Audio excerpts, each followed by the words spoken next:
তো hello' student, finally তোমালোকৰ SSLC examination 2026 form fill up আহি গ'ল আৰু এইটো তোমালোকৰ 1 ছেপ্টেম্বৰত ৰিলিজ কৰিছে। নটিফিকেশ্যনটো এইটো তোমালোকৰ 1 ছেপ্টেম্বৰত দিছে আৰু তোমালোকে এইটো সেশনত জানিব পাৰিবা কি কি ডকুমেণ্ট লাগিব, বেংক একাউণ্ট দিব লাগিব না নাই, লাষ্ট ডেট কেতিয়া হয় আৰু তোমালোকৰ পইচা কিমানকৈ দিব লাগিব সেইখিনিৰ বিষয়ে তোমালোকে বিস্তাৰিত জানিব পাৰিবা।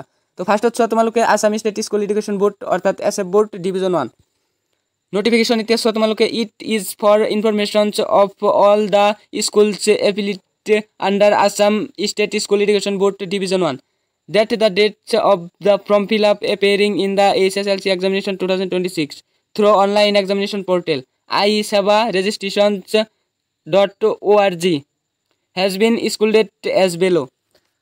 তো এইখিনি কৈছে যে তোমালোকৰ কেনেকৈ ফৰ্মটো ফিল আপ কৰিব লাগিব, এইখিনি তোমালোকৰ স্কুলৰ পৰা কৰি দিব। এতিয়া তোমালোকে চোৱা first number point, online form fill up first date তোমালোকে দিছে 1 ছেপ্টেম্বৰ, 1 ছেপ্টেম্বৰ টু 4 অক্টোবৰ 2025, অৰ্থাৎ তোমালোকৰ 1 ছেপ্টেম্বৰলৈকে 4 অক্টোবৰলৈ 1 ছেপ্টেম্বৰৰ পৰা 4 অক্টোবৰলৈকে তোমালোকৰ এইটো ফৰ্ম ফিল আপ চলি থাকিব। এইখিনি টাইমৰ ভিতৰত কৰিব লাগিব, তোমালোকে এইখিনি টাইমৰ ভিতৰত স্কুলত জমা দিব লাগিব। এতিয়া চোৱা তোমালোকে last date of online payment আৰু অনলাইন পে'মেণ্টৰ যিটো লাষ্ট ডেট আছে সেইটো আছে 10 অক্টোবৰ, এইটো স্কুলৰ পৰা কৰিব। Last date of sale and payment at the SBI bank, তো এইটো লাষ্ট ডেট তোমালোকৰ স্কুলৰ পৰা পে'মেণ্ট কৰিব 15 অক্টোবৰ। 15 অক্টোবৰৰ পিছত আৰু এইটো পে'মেণ্ট নহয়। Online checkout correction up to 20 October 2025, আৰু তোমালোকৰ যদি কোনো ভুল হৈ থাকে ফৰ্ম ফিল আপত সেইটো কাৰেকশ্যন কৰিব দিব, তোমালোকৰ 20 অক্টোবৰত দিব। সেইটো কাৰেকশ্যন কৰিবলৈ ভুল হ'লে শুদ্ধ কৰিবলৈ সেইটো চান্স দিয়া হ'ব এটা 20 অক্টোবৰত। তো তোমালোকে ফৰ্ম ফিল আপৰ সময়ত একেবাৰে ক্লিয়াৰকৈ লিখি দিবা, তোমালোকে সকলো নথি পত্ৰ ডকুমেণ্ট চাই আধাৰ কাৰ্ড চাই তোমালোকে লিখি দিবা। Detailed instruction for filling up the form will be available in the online examination portal at sebaregistration.org. এইখিনি তোমালোকৰ স্কুলৰ পৰা এইটো ৱেবছাইটত গৈ কৰিব লাগিব, এইখিনি তোমালোকৰ স্কুলৰ পৰা কৰিব। প্লিজ নোট, এতিয়া তোমালোকৰ নোট কৰাৰ কৈছে ইউজাৰ ID এণ্ড পাছৱৰ্ড। এই 1 নম্বৰ পইণ্টটো তোমালোকৰ চাব নালাগে, এইখিনি স্কুলৰ পৰা হয় কামটো।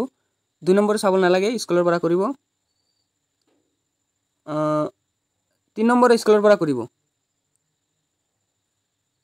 এতিয়া চোৱা তোমালোকে 4 number, in the form fill up portal students name will be appear in the portal only if the mark of unit test 1 is available in the marksheet entry portal against the student.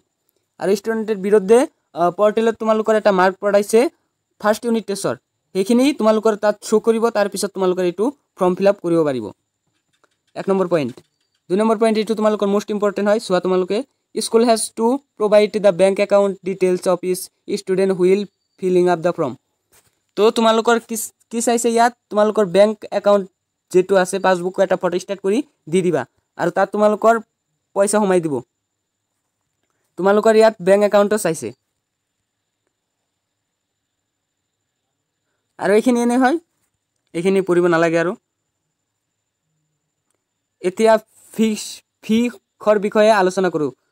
फी कितना लेगी उसका बारे में बात करते हैं। चलो अब यहाँ पर देखो क्या कह रहा है। It is for information of all concerned that the fee structure of the candidates who are going to appear in the ensuing SSLC examination 2026 is a below. तो एग्जामिनेशन फी तुम्हालोकर कितना, एग्जामिनेशन फी तुम्हालोकर किमान होबो 800 examination fee. Practical examination fee 50 rupee only. Centre fee 350 only.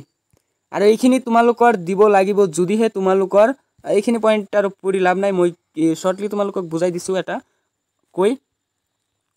এইখিনি তোমালোকক দিব লাগিব, এইখিনি total ফি কিমান হয় এইখিনি চোৱা তোমালোকে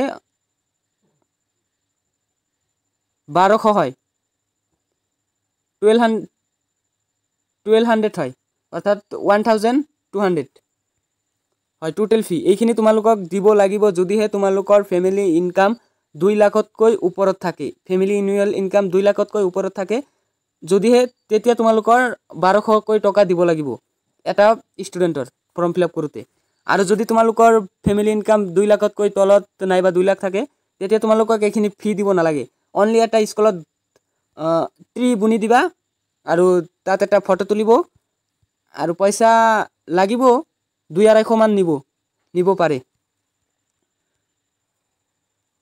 তো তোমালোকে পইচা তোমালোকৰ পৰা পইচা ল'ব পাৰে ম্যাক্সিমাম পইচা ল'ব পাৰে 300 তাৰ ওপৰত নিব নোৱাৰে যদি তোমালোকৰ ফ্যামিলি ইনকাম 2 লাখতকৈ ফ্যামিলি এনুৱেল ইনকাম 2 লাখতকৈ কম হয় এইখিনি ফেসিলিটি তোমালোকে পাবা আৰু যদি তোমালোকৰ ৰেজিষ্ট্ৰেচন 2022 হয় তেনেহলে নহব 2023 নাইবা 4ত ক্লাস 9ত ৰেজিষ্ট্ৰেচন হ'ব লাগিব তেতিয়াহে তোমালোকে এইটো ফেসিলিটি পাবা ফাইনান্সিয়াল তোমালোকে সাপোর্ট পাবা 300ৰে তোমালোকে ফৰ্মটো ফিল আপ কৰিব পাৰিবা যদি তোমালোকৰ 2022 হয় ৰেজিষ্ট্ৰেচনটো তেতিয়া তোমালোকৰ টোটাল ফি যিমান হ'ব হিমানেই দিব লাগিব 1200 দিব লাগিব তোমালোকৰ তো থ্যাংক ইউ আশা কৰি এইটো ভিডিওৰ পৰা তোমালোকে ফৰ্ম ফিল আপৰ সকলোখিনি প্ৰসেস বুজি পাইছা তো thank you keep watching my video